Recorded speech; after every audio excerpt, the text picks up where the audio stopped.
I'll let you take it home. Have fun.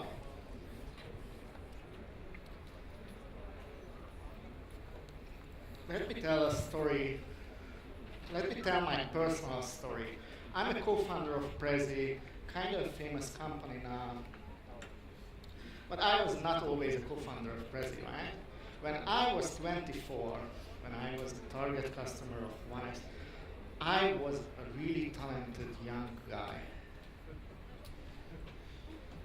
Really, I felt I'm so good, I'm so talented.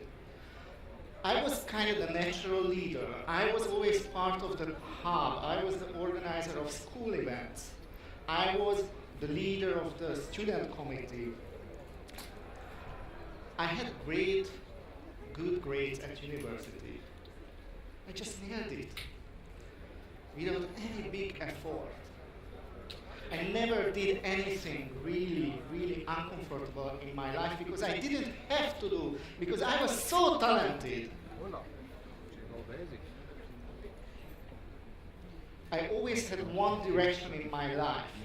I never had to make big decisions. I married at 24. That's a decision you can make after graduating the university. It can be the next step in your life. There is a problem with this being talented. And the problem is what I call the tragedy of talented people. At 25, I used to be a university PhD student, and my advisor asked me one single question. Peter, what are you good at it? Really good. And I couldn't answer that question. I didn't know. I didn't have anything I was good at it. I was just, the easy, the cool, the hip guy. Everything just worked. And there is a problem with that. And I learned that so many times. If you are talented, you feel you are just good. By time, your performance is dropping. At this point, you have two options. One is to let it go or stretch. Step out of your comfort zone. When you have to accept that your talent is not enough, you have to learn, you have to practice. There is no gain without pain and things like that. Then you can really change your performance. So I divorced at 25. I think that was my first slightly crazy but useful decision. It was not an easy decision. It was a 6 months long marriage. This is the story what you don't tell only for 500 people. I don't know where the other 300 is. I left a cool job, and basically I was totally lost. What happened to me? Me, who had never had any big problems, I never had any big effort, and just something happened, and I lost everything.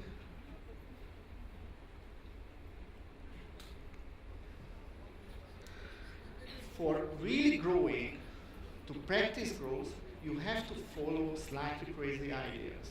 Here is one crazy idea I followed. I used to be a university teacher or a computer science researcher. I wrote papers like this. This was my website. It's so far from UX and design. I mean, you can't have a more boring website. Then I met a guy, a designer, who created things like this. Useless design, ex-architect who never built anything, but he had a great idea to present ideas in this zooming something environment. It didn't have even a name, and then we met Peter Arvaya, my third co-founder, who said, oh, maybe we can build a global business in 2008. And that was a crazy idea. We are in 2008, there is a financial crisis, we are in the middle of financial crisis, we are from Budapest with this accent. We are going after Microsoft, Google, and Apple, and we say we are going to change the presentation market, and we will really empower people how to share ideas. This is a very crazy idea. It's just like this. This is from 2009. This is from my bachelor party, and Prezi people organized for me. They said, you have to jump out of a plane. Of course, at least it's a parachute in tandem, so easier. Look at how honest that smile was. At this very moment, you have to make a decision. Nobody feels it's a good feeling before. It's really good after that. So what happened with me at 25, I had to realize that I have to step out from my comfort zone. Here is the science. Stanford scientist, so it must be true, wrote a book, so it must be true, and had a social experiment or a psychology experiment for startup people. This is like AP testing. We have two groups of people. One is, two groups of people, kids, 12 years old kids, and they solve a puzzle. They have to solve a puzzle. And for one group, we are saying, when they solve that, oh, this is great, you must be smart at this. For the other group, we are saying, you must have tried really hard. What's the difference? Here we are praising the personality. Here we are praising the effort. And what happened? They developed, just by saying this one sentence, this group developed the so-called fixed mindset, and this group developed the so-called growth mindset. What's the difference between having a fixed mindset and the growth mindset? The fixed mindset people, when they are the willingness to take challenge, so they ask, do you want the next to be easy or hard? Fixed mindset, so easy. I want the easy because I need the success because that's me. They said, I need the hard one because I need the effort. Confronting difficulties, they got a harder challenge, the poorer performance with the fixed mindset, and a higher performance. They can learn because effort, practice makes you better, not thinking you are talented or Eastern European. Back to the original problem, lower performance, higher performance. This is the science behind what happened to me at 25. Do you remember? And this is my favorite one, accepting the situation. So we asked these people, what was your score? The original score. Do you know what happens? They lie.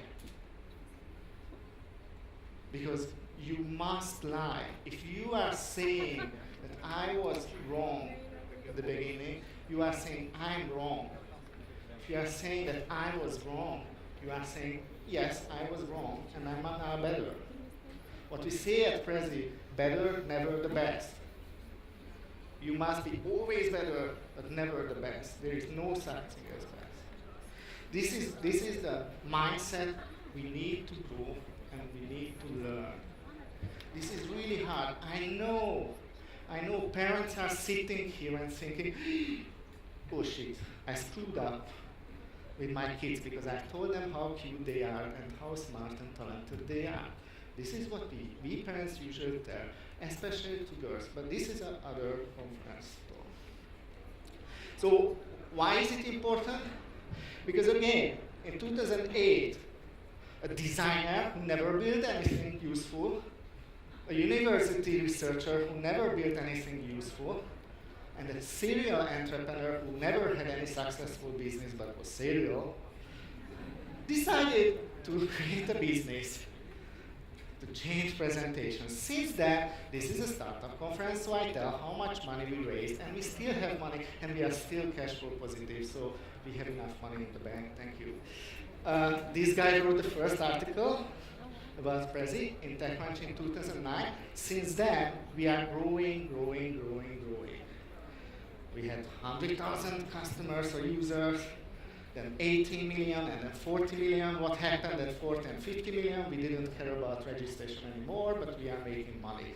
And now we have more than 65 million users, 200 million publicly available Prezis. We have the world's largest database of presentations or ideas.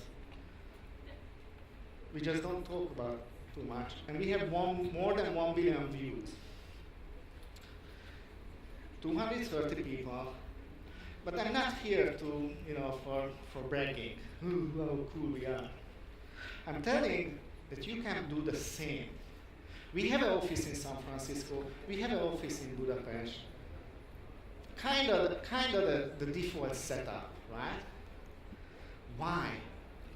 Why do we have office in San Francisco, and why do we have office in Budapest at all? And I tell you why. Several reasons. US, they're the biggest homogeneous market. They have a soft power. I tell you a story. We started charging customers in euro. It was great. Yeah, a European company, euro. Americans just didn't get it. What? Euro? I won't buy anything in euro. I don't know what is euro. We changed the euro sign to dollar signs. Europeans started to love it. It must be a great product because it's coming from the US. And it's true. Sorry. Of course, Silicon Valley is, I find it as a school. You go there, you learn it, and then you come back and you do it. I mean, don't do one Silicon Valley. It doesn't make any sense. It's expensive, blah, blah, blah. You must go there. In 2008, I moved to San Francisco in 2010 because we didn't know about how to scale companies. But now, on this conference, you can learn about how to scale companies. They are big companies in Europe nowadays. We can go to Spotify, we can go to Berkeley. We don't have to go to Silicon Valley. We have the same knowledge. We read the same books. We have the same conference speaker. Why Budapest? This is what I called the extra sense of purpose. We are the company, localization, the think globally, act locally. In Prezi, in Hungary, we can have a big impact. We always talk about what is the Skype of Hungary or Skype of Bulgaria, the companies which can have a big impact on a whole country, right? Changing the mindset that it's possible. You can do it. For example, in Hungary, we changed the conversation about Budapest Pride. You know what is Budapest Pride, and you know that in Eastern Europe this is not a festival than in San Francisco, but more a fight against the right fight and social activism. In 3 years, 800 companies joined Prezi in Hungary, and now, this was 4 years ago, and now it's a big festival. We can change the conversation in a country by doing the right thing. You not really can do that in San Francisco, or you must be Google. Or this is the other project what I really love. We go to Roma or Gypsy ghetto settlements, 200 people, 250 people all around the world, and we work there for 2 days to energize the settlement. That's why I think one reason it's easier to hire. So you have the extra sense of purpose. There's more loyalty here in Europe.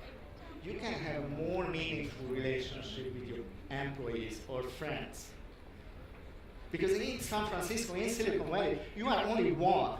And Google engineers are so spoiled. They don't care about your mission. They care about how big something we can build. I know, because Prezi people are leaving to Google, and Google people come to Prezi. And in Europe, in this city, you can easier create an international team. There's no visa problem in Europe, basically. That's a big issue in the United States. And Budapest is cool, Sofia is cool. I always show this is Zeitgeist, San Francisco's coolest bar. They are so proud. They have one open air bar in San Francisco. I love it, it's really good.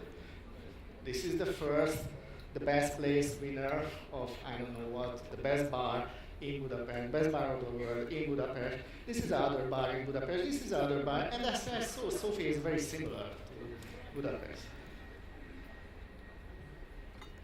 So, here is my question.